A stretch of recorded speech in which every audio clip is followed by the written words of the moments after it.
I'm going to talk a bit about my teaching methodologies. How do you teach people to be creative? And I've got a list with me here, and I might refer to that every now and then just to refresh my memory so that I don't miss anything out.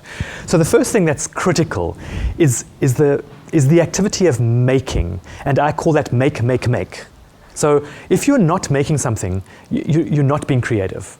It's absolutely that simple. So a teacher needs to find a way in which her learners can be immediately engaged in the process of making things. Typically what I find in my work as an educator is that I have fallen into the trap of giving my students abstract projects. So instead of saying to them, okay guys, take a piece of A4 paper and a pencil, and now let's everybody make a line that joins the top half of the page to the bottom half of the page. Now that's a very direct task, and it involves making immediately. And from there you can say like, okay, so now you've divided your page in two. All of you have probably done it differently. Draw something in each of those two halves that is, put a cross. Make one cross big and make one cross small.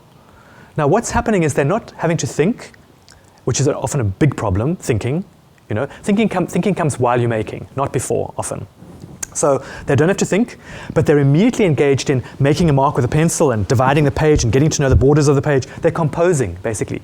And every single person's going to do that differently. What you could then do, for example, is you could say, everybody swap pages, so now they've all got one another's pictures, and you could say, okay, so now join those two crosses with a long line that snakes all the way around your page. And again, something interesting is going to happen on each person's page. They've lost the fear of making, because the task is very direct. They're not being asked to do something that they're going to be judged on or that's difficult to imagine making. That gives you an example of the sorts of things that start the processes of making when I start working with young learners. Never saying to somebody something like, we're going to do a project on trees and we're going to look at branching patterns, and I want you all to look at the branching patterns and let's think about what trees mean in our... That's all good and well. But rather start by drawing a branching pattern immediately.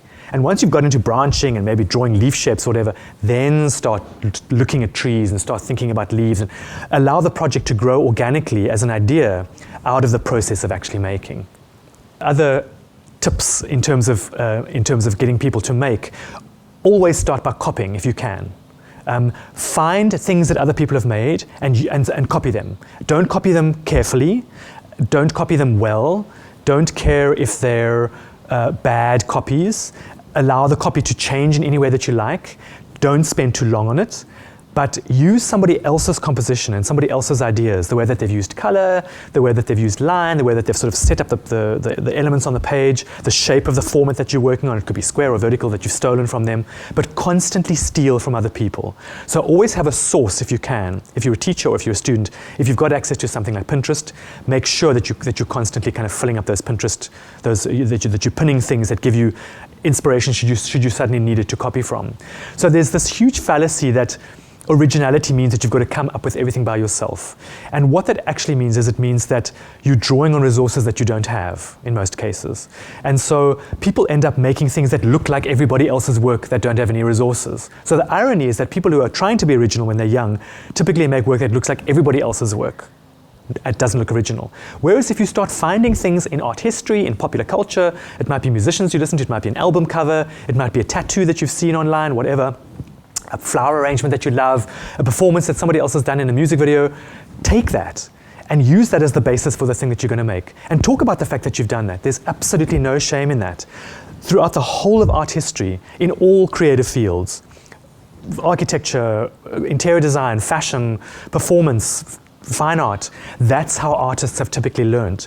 And it's only recently, in the last short while historically, that there's been this weird obsession with not working from other people's work.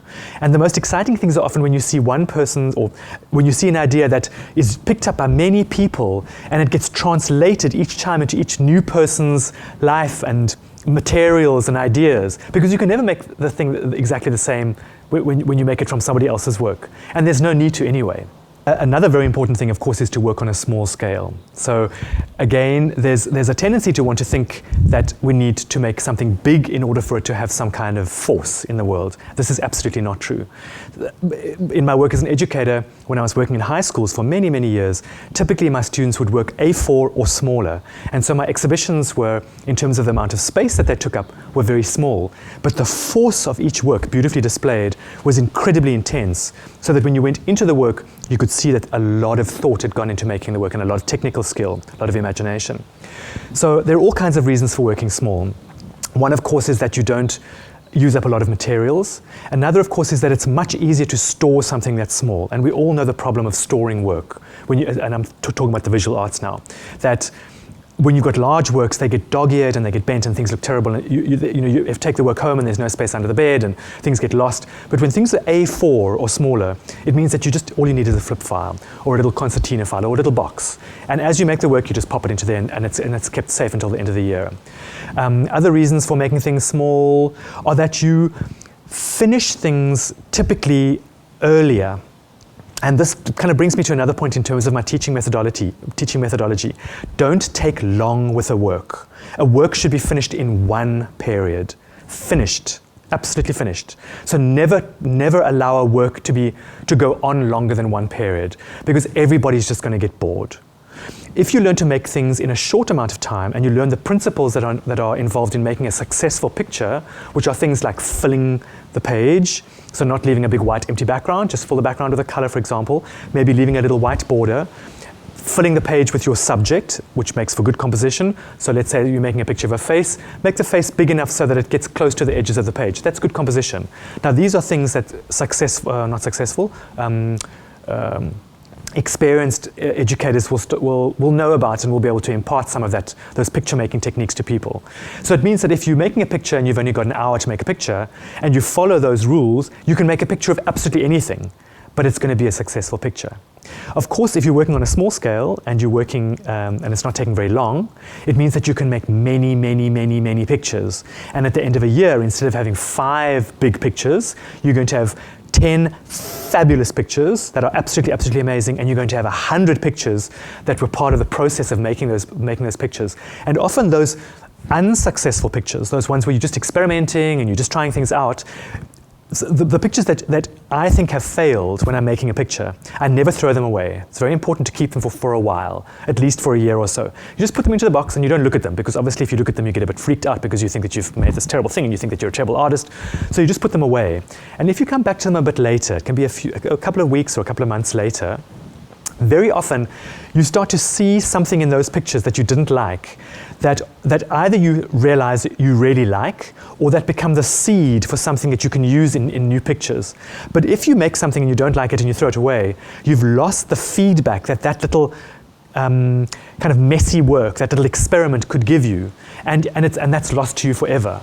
So never throw away works after you've made them and you don't like them. Never tear them up. Always just put them away where you can't see them, but then pull them out again later. And of course, all of that is evidence to other people who might at some stage want to see what you can do creatively in order to give you an opportunity, like you might want to go and study somewhere. And those people are going to ask you at tertiary colleges and universities, and this is particularly true internationally, they want to see your creative process. And the creative process is that experimentation. It's all the false starts that you've made while you were just messing around and trying things out and having some fun. And there's no pressure that anyone's going to see it. They want to see some of that stuff. They want to see 10 of those pictures maybe, those little things that you've made. And many teachers now, because of the way that the curriculum is structured, don't allow enough of that to happen. And also, of course, because there's so much of an emphasis on making these big final pictures. Pictures don't need to be big to be final, and they don't need to have taken a long time to make to be final. A lot of my students will make small pictures now that take them an hour to make, and they're getting 95% in the visual arts for those pictures, because they have made so many pictures along the way that when they sit down to make that little picture, they know exactly what they're doing. The pictures are incredibly successful.